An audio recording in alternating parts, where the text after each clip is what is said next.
Bien, decíamos que lo que está sucediendo en Plaza de Mayo tuvo inmediatas repercusiones políticas. Veíamos recién a la expresidenta Cristina Kirchner hablar de la ficción, del relato macrista. Y vamos a también pedirle una perspectiva a los legisladores que hoy nos visitan. Está Alejandro Grandinetti, que es diputado nacional del Frente Renovador. También Luis Petri, Karina Banfi. Luis Petri, diputado de la UCR. Y Karina Banfi, diputada nacional por Cambiemos. Bueno, gracias a todos por estar aquí. Bueno, pedirles una primera perspectiva de lo que acabamos de ver. Yo creo que lo que vemos es parte del desmadre que nos ha dejado las políticas de Moreno y de Cristina Kirchner. Qué pena que en su Twitter no lo use para reflexionar principalmente nosotros somos conscientes y estamos trabajando hace muchos meses. La Comisión de Economías Regionales pone mucho hincapié principalmente en poner en valor las cadenas de producción, que es un poco parte de la falta de una política ordenada que permita justamente a los primeros en esa cadena de valor, en términos de la producción, no sean quienes tengan que pagar los costos, en donde cuando vamos al supermercado nosotros vemos otro tipo de valor sobre los consumos primarios, ¿no? Como pueden ser el alimento. Y en ese sentido es la ausencia de una política pública de producción en la cual hemos hecho hincapié durante la campaña y se está trabajando intensamente, principalmente porque creemos que las economías regionales son un fuerte principal del desarrollo de nuestro país. ¿Cómo debe leer el gobierno esto que está pasando? Primero que Cristina Fernández de Kirchner, antes que tuitear respecto de lo que está ocurriendo en Plaza de Mayo, debería darle explicaciones a la justicia y a la sociedad argentina respecto de su incremento patrimonial. Bueno, ella dice que es una persecución para tapar esto. Pero claro que la justicia la tiene que perseguir y tiene que investigarla porque es inocultable la cantidad de dinero y la corrupción sistémica que existió en su gobierno y de la cual ella se vio claramente favorecida. Ahora, lo cierto es que esta expresidenta de la Nación, que ahora dice trabajamos mucho para evitar esto, fue la gran responsable de que llegáramos a esta situación. Pensemos que Cristina Fernández de Kirchner en Roma dijo que en la República Argentina había 1.200.000 pobres, el 4% de la población, y dejó el gobierno con más del 27% de la población bajo la línea de pobreza. Estamos hablando de más de 10 millones de pobres, prácticamente fundidas las economías regionales. No estamos hablando solamente de Río Negro, estamos hablando de Tucumán, estamos hablando de Misiones, estamos hablando de Mendoza y la vitivinicultura, con precios bajísimos, producto de una altísima inflación que colocaba prácticamente en la miseria y en el abandono de las tareas culturales, y además de la inflación, la baja competitividad que tenían nuestros productos, producto del cepo cambiario a la hora de ganar mercados internacionales. Entonces, era una conjunción explosiva. Por un lado, un incremento de los costos de producción, producto de la inflación, y por el otro lado, ausencia de competitividad para salir a ganar mercados. Conclusión y resultado de esto, unas economías regionales prácticamente fundidas. Y esto es lo que queremos revertir. La salida del cepo lo que intenta hacer es oxigenar las economías regionales y darle la posibilidad a nuestros productos que vuelvan a ganar mercados internacionales. Y esto es lo que estamos tratando de lograr. Bueno, este es lo que ustedes describen que reciben, pero ya llevamos 8 meses de gobierno. Usted recién hablaba, por ejemplo, de la pobreza y también los datos del Observatorio Social de la UCA, sí, que hasta ahora era el único elemento que teníamos para medirla, hablan de un incremento. Yo le quería preguntar también a Grandinetti respecto de la contracara, ¿no? Recién hablábamos del problema de los productores, pero ahí se desnudó otra situación, que es la delicada situación social que también vivimos hoy en la Argentina. Claro, así es, Débora. Te agrego un dato primero. Esto en Rosario generó en la cadena de valor de la lechería colas de 7 cuadras para conseguir 1 litro de leche. O sea, la realidad es mucho más acuciante de lo que muchas veces se quiere intentar reconocer, esa lucha por la pobreza. Estos 7 meses, bueno, no han logrado todavía encajar para revertir esta situación. Se ha agravado en muchas circunstancias y nosotros con el tema, por ejemplo, del tarifazo, lo que veíamos que esto podía agravarse. Con respecto al tema de la cadena de valor, es cómo salimos de acá en adelante. Allá de la corrupción de Cristina tiene que ir presa, si efectivamente incumplió los deberes de funcionario público, se enriqueció a costa de los argentinos, y para eso nosotros hemos votado la extinción de dominio con Luis Petri y con los diputados que están aquí, que nos han acompañado en un proyecto y hay que de decirle a los senadores que avancen con la ley del arrepentido, arrepentido. Que los senadores lo hagan, que se animen a hacerlo, claro. Lo mismo que la ley del arrepentido, porque son herramientas jurídicas para sacarle la plata a los corruptos y a los narcotraficantes. Pero ¿cómo solucionamos esto? Mira, hay un proyecto muy bueno del presidente de la Comisión de Agricultura y Hacienda de la Cámara de Diputados, que es Alegre, Gilberto Alegre, que es nuestro espacio político del Frente Renovador de Sergio Massa, que lo que establece es decir algo muy simple: un porcentaje de lo que se termina pagando al final de la cadena de valor tiene que ir como mínimo al productor. Nosotros en la leche decimos que el 30% de lo que se paga de la leche total, o sea, todo lo que se utiliza como materia prima para la leche, los yogures, los quesos, las leches en sus variables, bueno, tiene que reconocerse en un 30% al productor. ¿Por qué? Porque lo ha ocurrido, nosotros no pensamos que el Estado tiene que estar ausente en esta discusión. Aquí también ocurre lo mismo. No puede ser que al productor se le pague 3 pesos y terminen pagando el kilo a 20 o 15 o 16 pesos. Entonces, el Estado tiene que actuar y tiene que actuar rápido. Es cierto que hacia atrás lo ha hecho muy mal el gobierno kirchnerista, pero bueno, ahora tenemos la necesidad de dar respuesta a los productores que ahora tienen el problema, no hacia atrás, hacia futuro y ahora. Yendo a la lectura más política de lo que está sucediendo, yo cuando leía los tweets de Cristina Kirchner claramente advertía, o me da la sensación a mí de que está abiertamente en campaña, ¿no? Si bien todavía falta para la elección de medio término, ¿ustedes creen que es una estrategia jurídica y política al mismo tiempo del expresidente, blindarse, digamos, jurídicamente, anteponiendo la crisis económica y social del gobierno de Mauricio Macri? Yo creo que tiene el síndrome de la falta de protagonismo en esta instancia, y lo que me preocupa es que esté buscando fueros, principalmente como lo hace debido, para no tener que exponerse, o mejor dicho, rendir cuentas en la justicia. Creo que es indignante que acuse a los periodistas de investigarla cuando ella tiene la carga de la prueba, y creo que no hay mejor sistema que el republicano, en donde podemos someternos a la justicia justamente para demostrar nuestra inocencia, y si en el caso de ella es inocente, bueno, entonces efectivamente será la justicia quien lo determine.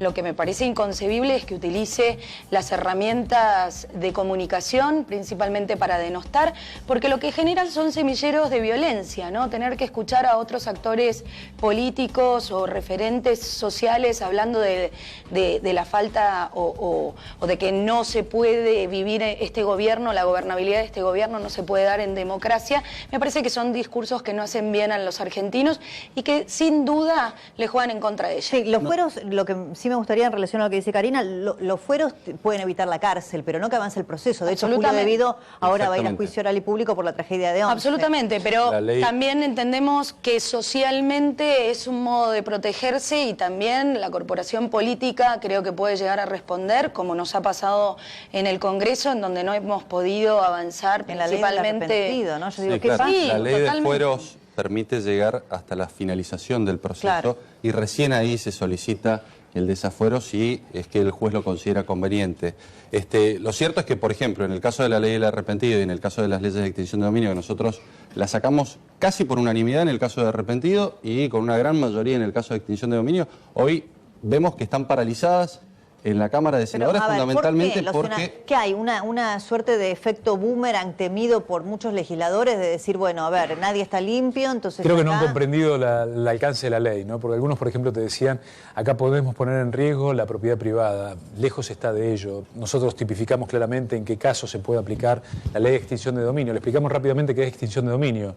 Lo que nosotros decimos es generamos una nueva figura jurídica en la cual no es un decomiso, no es que vos le sacás una titularidad como accesorio a una pena que fue juzgada, sino lo que está diciendo es, si no pueden justificar el origen de esa titularidad, el origen de los fondos de esa titularidad no es tal, con lo cual vuelve al Estado Nacional. Eso es rápido, ocurre en otros lugares del mundo y realmente sirve. De López, claro, que ahora han vuelto al erario público. Sí, básicamente lo que hacen es rápidamente desapoderar, porque si vos tenés que esperar a la conclusión de un proceso, y fundamentalmente los procesos de corrupción que duran más de 12 años, vos imaginate que en el medio se producen transferencias, esos bienes se agotan, se extinguen. Sí, lo que dice Margarita Stolbizer, por ejemplo, en relación a Cristina, que busca insolventar. Exactamente. Exacto. Entonces, de esa manera vos, en un proceso que ya no se dirige contra la persona para demostrar su responsabilidad penal, sino que se dirige contra la cosa, contra el bien, para demostrar el origen lícito o ilícito, rápidamente el Estado se hace de esos bienes. Y no es un capricho nuestro. Estados Unidos lo tiene, México lo tiene, Colombia lo tiene. Bueno, pero ¿qué pasa con la ley del arrepentido? Porque acá estamos con la extinción de dominio, parece haber más consenso. Fíjate, hay algo muy curioso. Hay algo muy curioso y bueno, es inexplicable porque vos la tenés legislada a la figura del arrepentido para los casos de lavado de activos, terrorismo, trata de personas, secuestros extorsivos, estupefacientes, y cuando tomamos la decisión política de avanzar sobre uno de los delitos que quedaba fuera, que eran los delitos de corrupción, ahora surgen los peros y ahora surgen las dudas en la Cámara de Senadores. No hay objeción de tipo constitucional para que esa figura se aplique, y además ha demostrado, por ejemplo, la eficacia en el escándalo Petrolado. Fíjense, la figura del arrepentido... Perdón, Luis, le hicimos un agregado muy importante, porque lo que se decía era, ¿qué pasa si cualquiera empieza a involucrar a cualquier otro? Digo, hoy estoy condenado. Político, digamos. Por ejemplo, político. Yo si no estoy en esta causa, pero como arrepentido voy en otra causa. No. Te tenés que involucrar, tenés que estar dentro de esa causa para efectivamente poder aportar datos. Y luego que se corrobora que lo que aportaste es cierto, tenés el beneficio que te otorgó el fiscal, amparado por la decisión del propio juez. O sea, la verdad que la figura es importante, sirve. Terminamos con los perejiles presos y los capos de esta organización. Hay que va hacia arriba, ¿no es cierto? Hay excusas. Realmente hay excusas en términos técnicos que tiene hoy el Senado para no sacar. Y la verdad, lo que estamos viendo es que quizás hay muchos que tienen miedo de que sean delatados, porque bueno, entendemos también que había una Argentina en donde parecía que el Estado era un botín de su propiedad y eso cambió. Y es por eso que nosotros, incluso con otros bloques como el Frente Renovador, con los progresistas, acompañamos este tipo de medidas porque es lo que la gente necesita y es lo que nosotros nos comprometemos. Y además hay una cuestión que es central, porque por ahí se habla del arrepentido, una persona que va, declara ante el juez y dice, levanta la mano y dice, solicito el acogimiento de la figura del arrepentido. No alcanza con solicitar el acogimiento. Los datos, claro, los datos que aporte tienen que ser significativos, que tienen que permitir el avance de la investigación, se tienen que corroborar. Esto es el miedo a los mitómanos o a los fabuladores que muchas veces existen. O a los adversarios políticos. Claro, o a los Luis Petri recibió coima. No alcanza con un criminal, porque esto es importante decirlo, el arrepentido es un criminal, es un delincuente, es una persona que se autoincrimina. No alcanza con que una persona que se autoincrimina simplemente sirva para el juzgamiento y la condena eventualmente de otras personas parte de esa organización.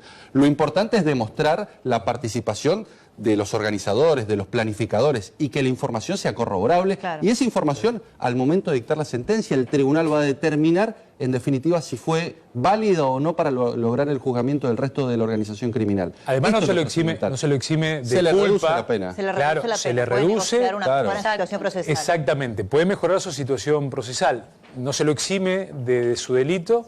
Y además lo que evita es precisamente lo que decíamos anteriormente, no solamente ir contra los organizadores, sino contra los bienes de los organizadores. Porque Pablo, ese arrepentido puede dar... Respecto a la extinción de dominio, digo, se puede utilizar en enriquecimiento ilícito, pero en casos como el de Lázaro Báez, donde la justicia, ¿qué es lavado de dinero? La justicia tiene que demostrar que es lavado de dinero. ¿Cómo hacemos para que no sea tomado como adelantarse a un... No, porque ahí no va sobre la causa penal del lavado. Ahí lo que vos estás diciendo es al señor Lázaro Báez, usted me tiene que demostrar a mi Estado que el dinero con lo cual compró las 40 estancias, 40 estancias, propiedades y demás, tienen un origen lícito. Si no lo puede demostrar, pasa al Estado Nacional. Si después lo puede llegar a comprobar, bueno, se le puede devolver esa titularidad. Hay una salvedad que hay que hacer. Pero esa es la del distingo, en el caso de lavado de activos, así como ocurría con el arrepentido, es uno de los pocos casos que admite actualmente el decomiso sin condena. Esto es, para decomisar los bienes a Lázaro Báez no hace falta una condena penal porque la única excepción que establece nuestro Código Penal para el decomiso sin condena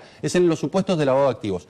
Para el resto, para los casos de corrupción, enriquecimiento ilícito, cohecho, etcétera, etcétera, o causas vinculadas con estupefacientes, ahí sí vamos a necesitar una acción civil de extinción de dominio para avanzar sobre los bienes. Pero para la causa de Lázaro Báez, ya el juez podría estar decomisando bienes sin condena. Karina, para cerrar. Nadie está exento de tener que mostrar si sus bienes son de origen lícito. Y eso le toca tanto a cualquier particular y mucho más a los políticos. Gracias por haber venido a todos, a Karina Banfi, a Luis Petri y también a Alejandro Grandinetti por haber participado hoy. Nosotros tenemos por delante una pausa muy breve, volvemos enseguida.